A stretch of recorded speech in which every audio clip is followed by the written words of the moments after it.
Greetings all, Ferrariman601 here.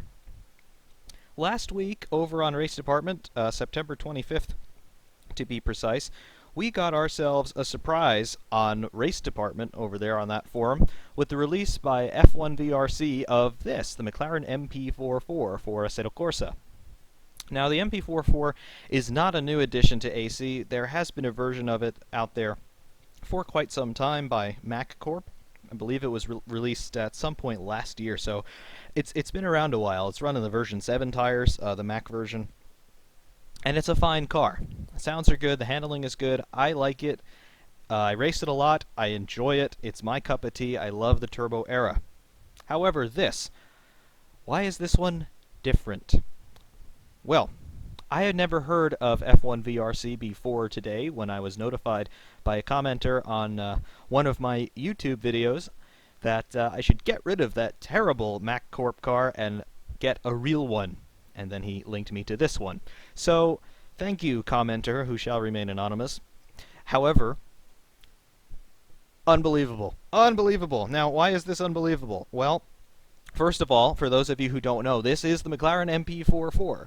This was the car that McLaren fielded in the 1988 Formula One season, designed by Steve Nichols and Gordon Murray. Yes, that's the same Gordon Murray who gave us the McLaren F1 road car in 1992, 1993, around that time.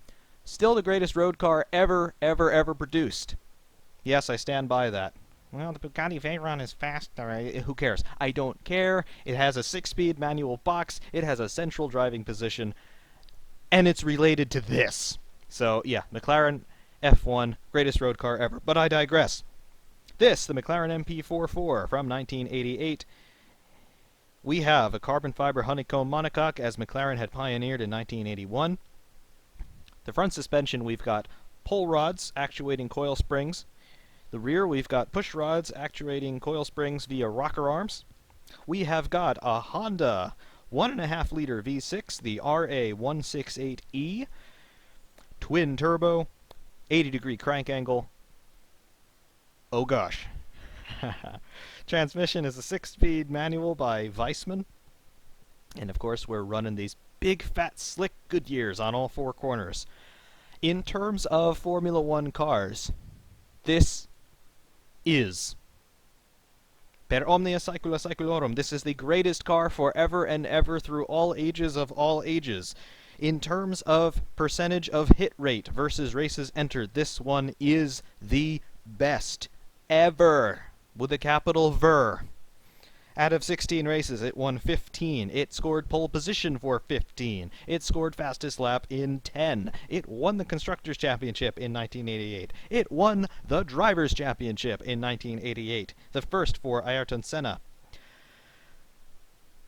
No more needs to be said. Greatest ever Formula One car. In fact, Formula One should change its name to MP4 and you would still convey the same idea. That's how good it is. This mod, on the other hand, no, that is not a cheap shot. Perhaps a bad segue, but look at this car. The modeling is fantastic. The texturing is fantastic. We've got ourselves pretty good sponsor graphics, pretty good livery, perhaps a little bit of pixelation slash smudginess as we get really close in, but when you're on track, who gives a damn? Great detail technically on a car. See the front suspension here, that pull rod layout. Have a look toward the hole in the nose where the upper wishbone comes out.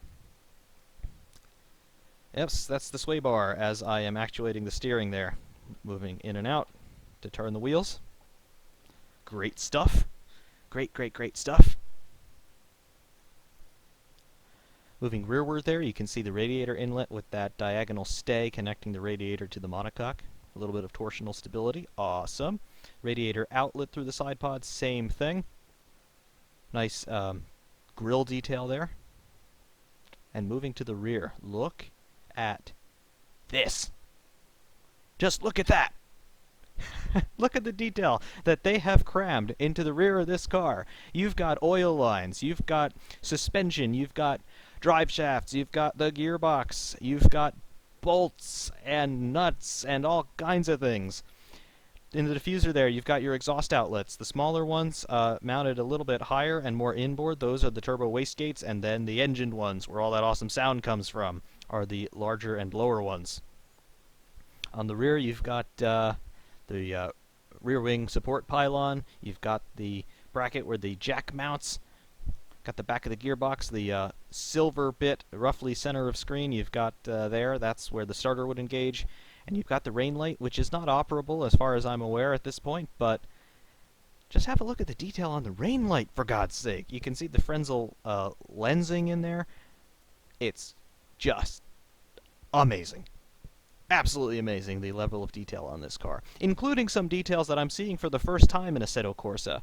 Namely, and we'll have to go back to the setup screen for this, but have a look at what happens when I start to play with wing angles. As best as you can through the status boxes there. Watch the upper flap on the rear wing. I'm going to add some wing. And you see that angle change.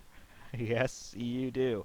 They have taken the time to model the change in the angle of the wing flaps when you adjust the wing. I have never seen anything like this before in sim racing. Yes, adjustable wings, that's very old. We've had that for a very long time. But look, you can actually see it happen. And the lower flap too. Watch that. Haha. Yes. Yes. It changes as I adjust the slider, and the lower one too, the main flap, the orange one. It does the same thing. Look at that. I have never, ever seen that before. Keep watching the rear wing. There's your main flap. It's amazing. It's absolutely amazing.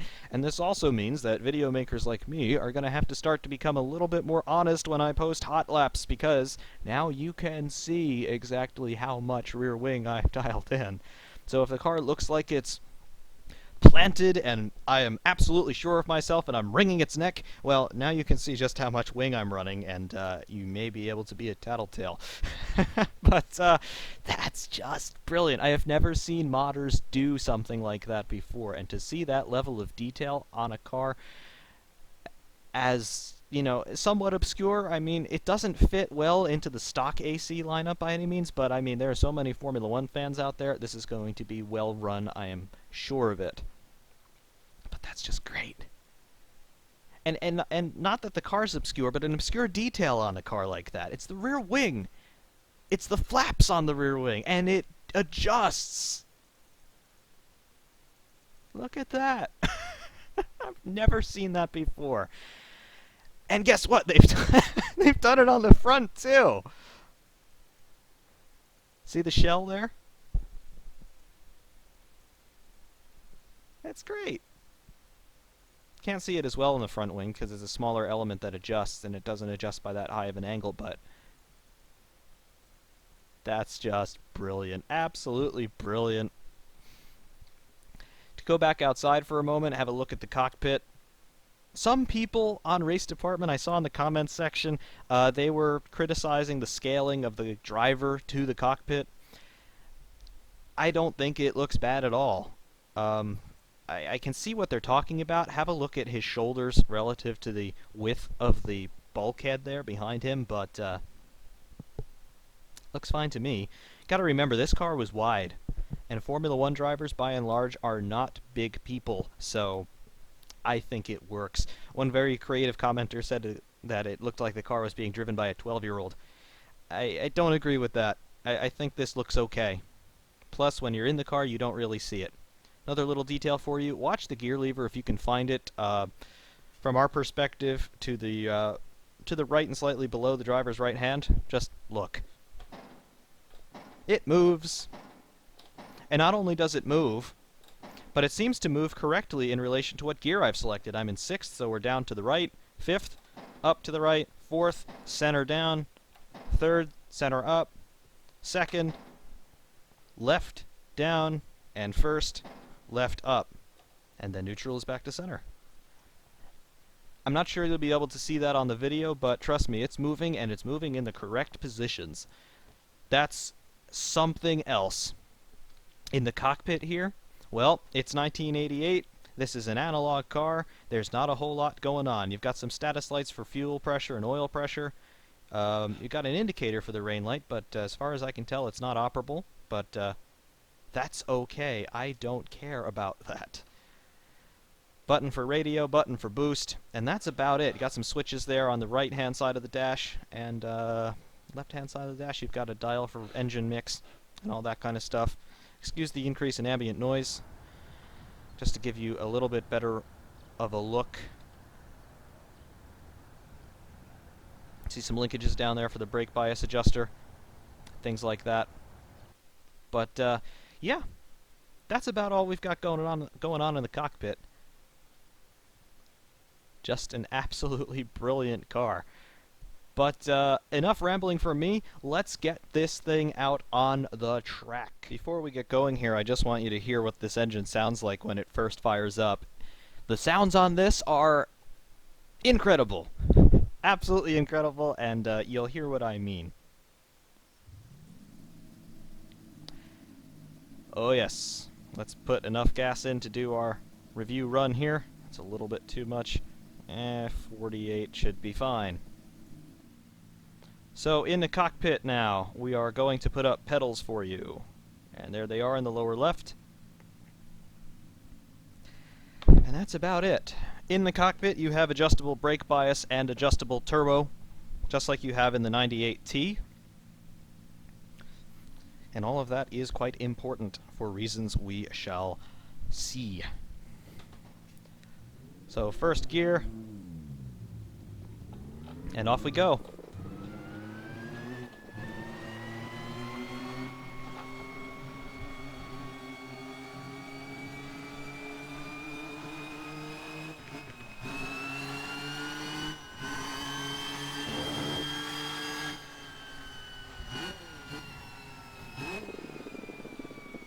I've got the turbo dialed back to 10%, which is the minimum setting. I'm not quite ready to show you what this thing can do yet. But just doing no speed at all with no boost can already get a sense of what those sounds are like.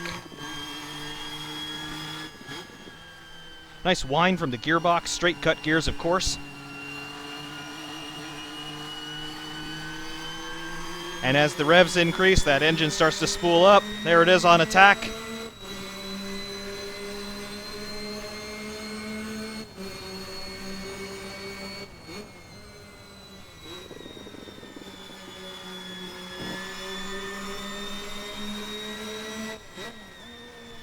That is a sweet sound if ever I heard one.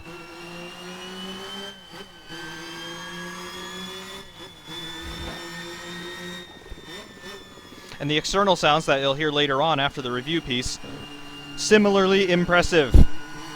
We'll just say that. Now I know all of you want to see some power, so at risk of turning into Jeremy Clarkson, as this car is apt to make one do, we'll come around the final corner here in third gear just to be a little safe on cold tires. We'll turn up the boost, and power! There it is! I've got no brake temperature, I've got no tire temperature. I'm on the hardest compound tires, so I have got to be a little careful.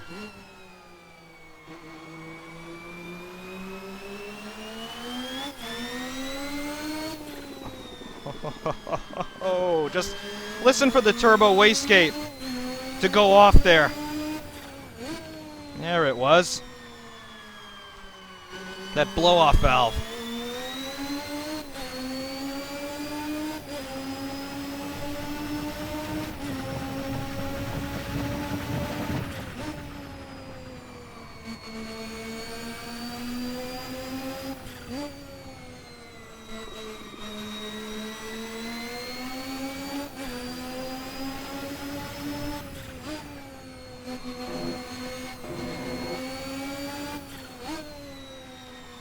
Oh, it's so good! The view from the cockpit is amazing as well. Just, there's absolutely nothing between me and the track. I can see everything I need to see. I can see the front wing end plates. I can see both front wheels. I know exactly where the car is. I can place it so precisely and so confidently. There are no surprises. Look at the next braking zone in the insides of the front wheels. See the brake discs in there glowing. A little bit more glow, and it's sustained for a longer period than it is in most AC cars, be they stock or mods. I think that's a very nice touch. Gives you more of a sense of how hot the brakes actually get.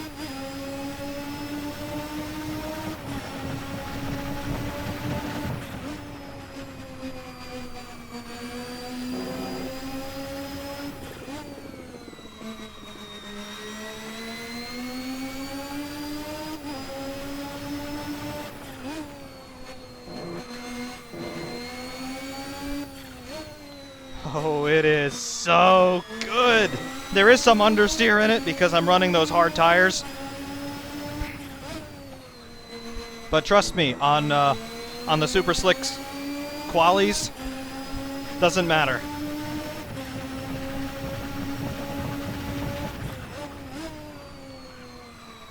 Yep, there's that understeer.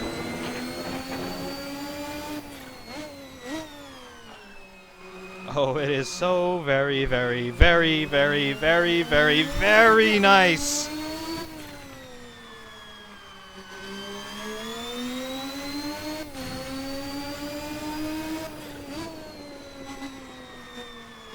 And the thing I love the most about it, forget the fact that it's the most successful Formula One car of all time. Forget the fact that it's the first championship winner for Ayrton Senna. Forget the battle he had all season long with Alain Prost.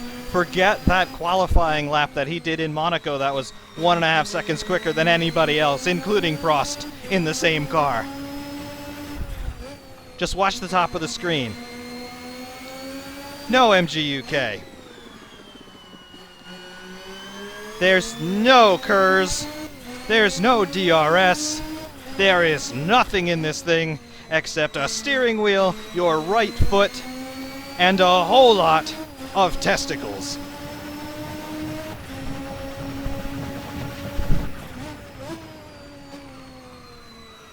We're going to go off a little bit. That understeer rearing its very ugly head.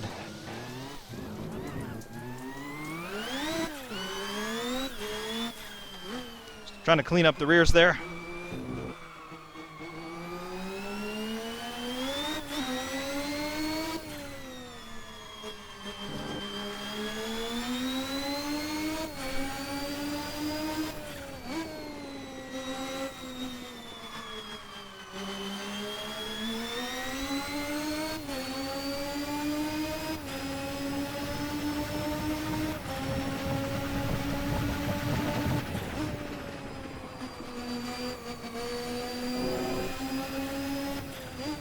In terms of what this car is like to drive, well, it is a mid-80s, heavily turbocharged Formula One car. It is all on the throttle. All of it. Everything that's going to make you say, wow, is on the throttle. In terms of the brakes, they're good, yes, but they're 30 years old. In terms of the tires, they're good, particularly the qualifying ones, but they're 30 years old. The aerodynamics, they're good, but they're 30 years old. So, certainly you must take into consideration the era from which this car is, and you must drive accordingly. For comparison, the 98T that is stock to Assetto Corsa is easier to drive. I think the Kunos cars by and large are set up to be very compliant, a bit understeery, just so that it's more accessible to a wider range of players. This one, however, made by a third-party modder, definitely catering to the die-hard fans. So you have to be very good. You have to be very good. You have to contribute all of the testicles to get this thing to go fast. The car has plenty of its own, but, you know, it needs more.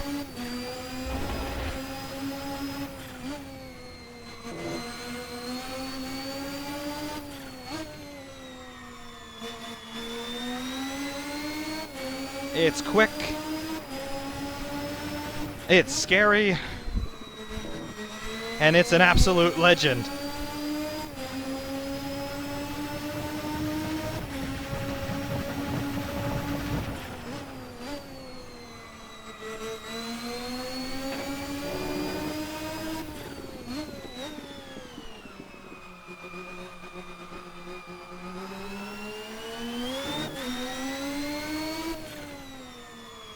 It's so good. It's just the most pure, unadulterated, savage experience that I think I've ever had on AC or perhaps any sim at all.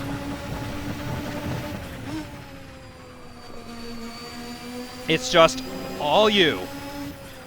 The car just wants to do its thing. You have to tame this raging monster and try to direct it more or less where you want it to go. Because if left to its own devices, it would spear itself out of the racetrack through the trees and then probably begin some sort of rampage of global conquest.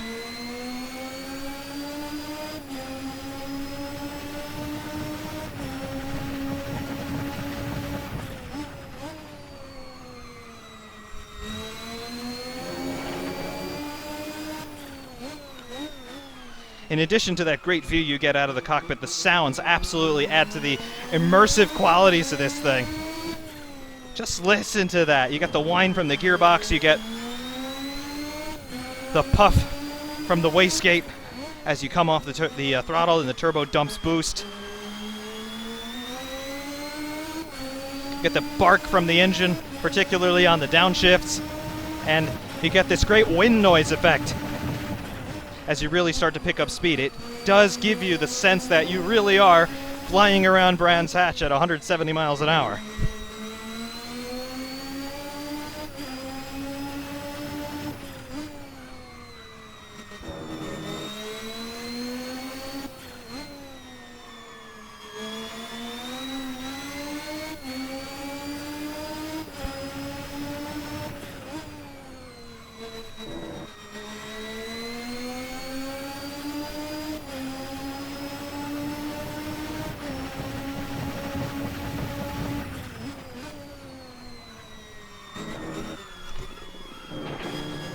That was almost ugly.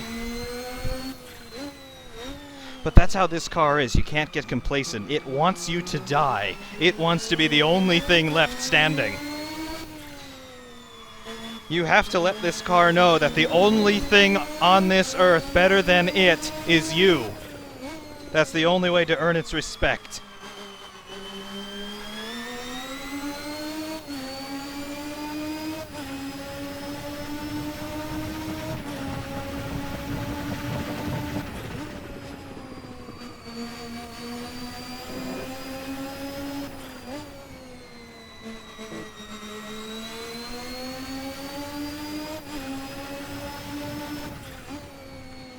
It's just so awesome in every possible regard. There is too much awesome to handle.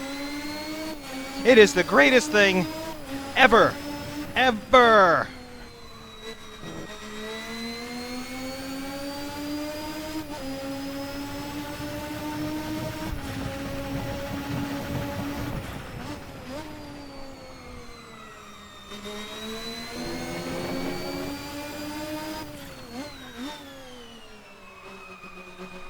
And I don't know if you can hear, but I can hear in the background when I come off the throttle, there's an echo, reverberation of that V6 chiming in, barking its orders at me as I downshift.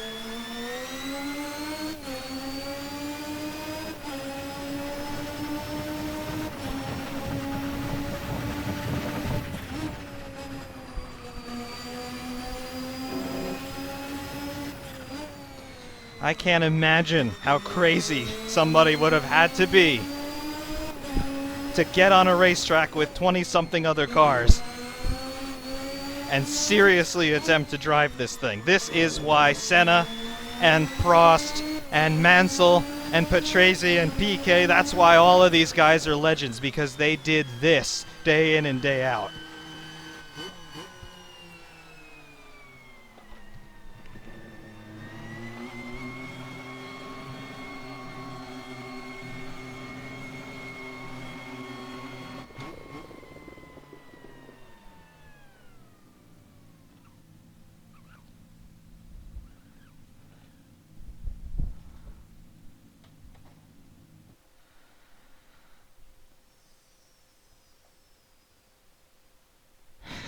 You can hear the turbo spool down.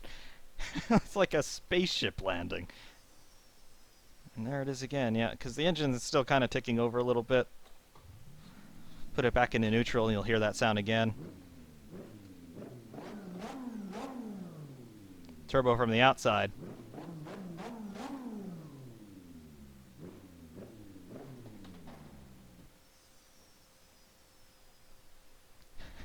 You can't beat that.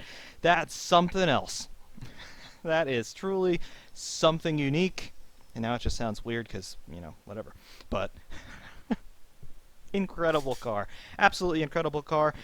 I will be providing a link to this in my description. Absolutely must have. Absolute must have. If you don't have it, you will have it after watching this, because it just is. It just is. You must get it. Click the link in the description. You will not be sorry that you did. Until next time, FerrariMan601 saying thank you very much for watching, and please, turbo.